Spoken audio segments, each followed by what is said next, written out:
Misteri yang menggugah, inilah yang menyelimuti Tabut Perjanjian, sebuah teka-teki yang hingga kini masih mengundang perdebatan di kalangan umat manusia di bumi. Sebagai salah satu rahasia terbesar yang pernah ada, tabut ini merupakan benda keramat yang dianggap sebagai mukjizat Nabi Musa yang telah lenyap. Bangsa Yahudi meyakini bahwa benda berharga ini kini terselubung di suatu tempat suci di Masjid Al-Aqsa. Mereka percaya bahwa kedatangan Sang Juru Selamat hanya tinggal menunggu waktu, dan akan sia-sia jika mereka tidak berhasil merebut kembali simbol kekuasaan ini.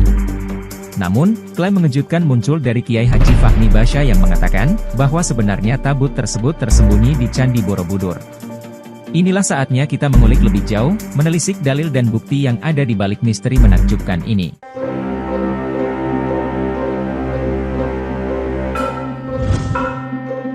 Buku Candi Borobudur dan Peninggalan Nabi Sulaiman karya Fahmi Baisa, membahas tentang kisah hutan atau negeri Saba, makna Saba, nama Sulaiman, pengertian buah maja yang pahit, cerita dipindahkannya Istana Ratu Saba ke wilayah kekuasaan Nabi Sulaiman, soal bangunan yang tidak terselesaikan oleh para jin, tempat berkumpulnya Ratu Saba, dan hal lainnya. Banyak yang tidak setuju dengan pandangan tersebut, karena Nabi Sulaiman hidup pada abad ke-10 sebelum Masehi, sedangkan Borobudur dibangun pada abad ke-8 Masehi. Selain itu, kisah Nabi Sulaiman sebagian besar berlatar di Palestina dan Sabah di Yaman Selatan, sedangkan Borobudur berada di Indonesia. Namun, Profesor Fahmi menggunakan fakta relief yang ada di Borobudur sebagai barometer untuk mendukung pandangannya, bukan waktu berdirinya Candi Borobudur, dan masa hidup Nabi Sulaiman. Melalui penelitian, ditemukan bahwa relief di Borobudur mengandung cerita yang berkaitan dengan referensi Al-Quran, tentang kisah Nabi Sulaiman dan Ratu Saba. Oleh karena itu, pandangan Fahmi Baisa tetap mendapat tempat dalam kajian sejarah tentang Borobudur dan kisah Nabi Sulaiman. Di daerah sekitar Candi Borobudur, terdapat beberapa patung Buddha, sementara Candi Prambanan memiliki bangunan yang tinggi.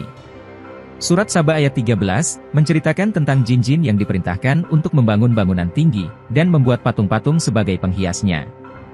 Jadi, jin-jin ini sedang membuat beberapa candi sekaligus, yaitu Borobudur dan Prambanan. Selain itu, di Candi Borobudur juga terdapat patung yang belum selesai dibuat, yang disebut dengan Unfinished Solomon. Kisah tentang pekerjaan jin yang tidak selesai ketika mengetahui Sulaiman telah wafat, terdapat pada surat Saba ayat 14. Para jin tersebut menghentikan pekerjaannya, ketika mengetahui Sulaiman telah wafat. Patung ini memberikan gambaran, bahwa pekerjaan manusia juga bisa tidak selesai, seperti yang terjadi pada patung Unfinished Solomon. Legenda tentang Nabi Sulaiman yang dapat berbicara dengan hewan dan burung, terdapat pada surat An-Naml ayat 20-22. Relief hewan seperti gajah, kuda, babi, anjing, monyet, dan lain-lainnya, juga dapat ditemukan di Candi Borobudur. Selain itu, surat An-Naml ayat 24 menceritakan kisah, tentang Ratu Saba dan penduduknya, yang menyembah matahari dan bersujud kepada sesama manusia. Saba, berarti tempat berkumpul, seperti yang disebutkan oleh burung hudhud, karena tidak mengetahui nama tempat tersebut. Tempat berkumpulnya manusia itu, adalah Candi Ratu Boko, yang terletak sekitar 36 km dari Candi Borobudur. Jarak ini, memungkinkan burung untuk menempuh perjalanan dengan 1 kali terbang saja. Di dalam kitab suci Al-Quran surat Saba ayat 15, wilayah Saba terkenal dengan keberadaan pohon yang sangat melimpah. Di Indonesia, terdapat sebuah wilayah bernama Wonosobo, yang berasal dari bahasa Jawa kuno yang disusun oleh Dr. Maharsi yang menyebutkan, bahwa kata wana dalam bahasa Jawa, berarti hutan. Oleh karena itu, Wanasaba atau Wonosobo, merupakan hutan Saba. Nama Nabi Sulaiman, disebut-sebut juga sebagai nama orang Jawa. Hal ini dapat dilihat dari awalan kata Su, yang merupakan nama-nama yang umum digunakan di Jawa. Selain itu, Nabi Sulaiman, merupakan satu-satunya nabi yang memiliki awalan Su pada namanya. Dalam kisahnya, Nabi Sulaiman pernah mengirim surat kepada Ratu Saba melalui burung hudhud, "Bawalah surat ini untukku." Surat tersebut ditulis di atas pelat emas, sebagai simbol kekayaan yang dimiliki oleh Nabi Sulaiman. Surat tersebut kemudian ditemukan di sebuah kolam di Candi Ratu Boko. Ada bukti lain yang menguatkan mengenai keberadaan kerajaan Saba, yaitu kisah buah maja yang pahit. Konon pada saat terjadinya banjir besar yang disebut Sel al-Arim, pohon-pohon di sekitar wilayah Saba menjadi pahit, sebagai azab Allah bagi mereka yang mendustakan ayat-ayatnya. Dalam Al-Quran surat Saba ayat 16 disebutkan, bahwa mereka yang memalingkan diri dari Allah, diberikan hukuman banjir yang besar, dan kebun-kebun mereka diganti dengan 2 kebun yang ditumbuhi pohon-pohon berbuah pahit, yaitu pohon atsel, dan sedikit dari pohon sidar. Bukti lainnya, adalah bangunan yang tersisa sedikit, yang disebut sebagai Sidrin Kolil dalam Al-Quran Surat Saba ayat 16.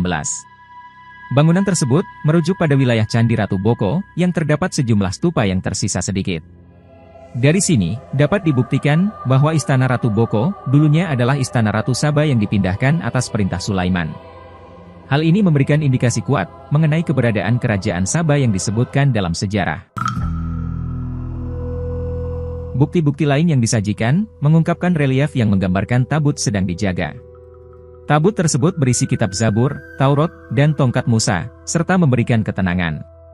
Relief ini sangat unik, karena peti atau tabut tersebut dijaga oleh seseorang, mirip dengan yang terdapat dalam surat Al-Baqarah ayat 248. Ayat ini menyebutkan bahwa tanda akan menjadi raja adalah kembalinya tabut kepadamu, di dalamnya terdapat ketenangan dari Tuhanmu, dan sisa dari peninggalan keluarga Musa dan keluarga Harun, kemudian tabut itu dibawa malaikat. Kotak ini sangat istimewa dan populer, sama seperti kotak suara pemilu. Berbagai budaya lokal memiliki nama yang berbeda-beda untuk kotak ini, misalnya tabut, Ark of Covenant, tabut Shekinah, atau mungkin juga berafiliasi dengan kotak Pandora. Kotak tabut, pada dasarnya merupakan pusaka yang diwariskan turun-temurun, dan tidak dapat diwarisi sembarangan. Seperti halnya pusaka-pusaka di Indonesia, kotak tabut juga memiliki daya kesaktian, seperti energi anti-gravitasi, nuklir, dan kekuatan supersonik. Selain tabut, Raja Sulaiman juga memiliki sebuah peti harta karun yang diwariskan dari ayahnya Raja Daud, dan disimpan di Borobudur. Menurut Profesor Fahmi, Raja Sulaiman juga wafat di Borobudur, yang berbeda dengan pandangan umum yang selama ini menyatakan bahwa Raja Sulaiman meninggal di Palestina. Dalam video yang diunggah di saluran YouTube miliknya, Fahmi meminta beberapa pendukungnya untuk menggesek kartu pada sebuah relief, karena mereka meyakini bahwa peti harta karun Raja Sulaiman tersembunyi di sana. Video animasi ini memberikan gambaran sebuah peti yang muncul dari relief, setelah digesek dengan kartu khusus. Kemudian ada Profesor Finkelstein, seorang ahli arkeologi dari Israel yang juga membahas masalah ini, dan memperhatikan Indonesia. Ia menunjuk pada ayat Al-Baqarah ayat 248 yang menyatakan, bahwa tanda kekuasaan seorang raja, adalah kembalinya tabut yang berisi damai dari Tuhan, dan sisa-sisa keluarga Musa dan Harun. Tabut ini akan dibawa oleh para malaikat, dan menjadi tanda bagi orang-orang yang beriman. Dalam ayat tersebut, raja yang dimaksud adalah Talut, seorang petani miskin. Namun, Allah memberinya kekuasaan, dan memerintahkan para malaikat untuk membawa tabut kepada orang-orang Yahudi. Selama lebih dari 2000 tahun, cerita tentang tabut tidak terdengar lagi.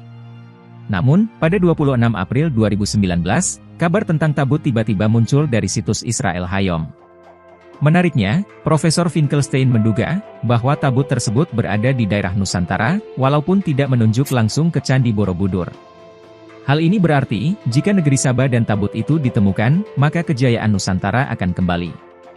Sebagai penutup, tidak dapat disangkal bahwa masih banyak orang yang memperdebatkan teori yang menyatakan bahwa kerajaan Sulaiman bukanlah berada di Jazirah Arab. Karena itu, ada beberapa orang yang mendukung teori Fahmi, atau hanya penasaran dengan isi bukunya, lalu datang ke Borobudur untuk mencari bukti dan melihat sendiri.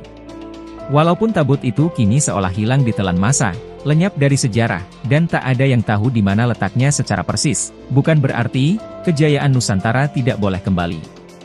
Dengan atau tanpa tabut, bangsa Nusantara harus terus berjuang dan berkarya untuk membangun masa depan yang lebih baik. Kejayaan Nusantara bukanlah semata-mata tentang keberadaan sebuah benda, namun lebih pada kemampuan bangsa Nusantara untuk bersatu, berinovasi, dan mengatasi tantangan yang ada.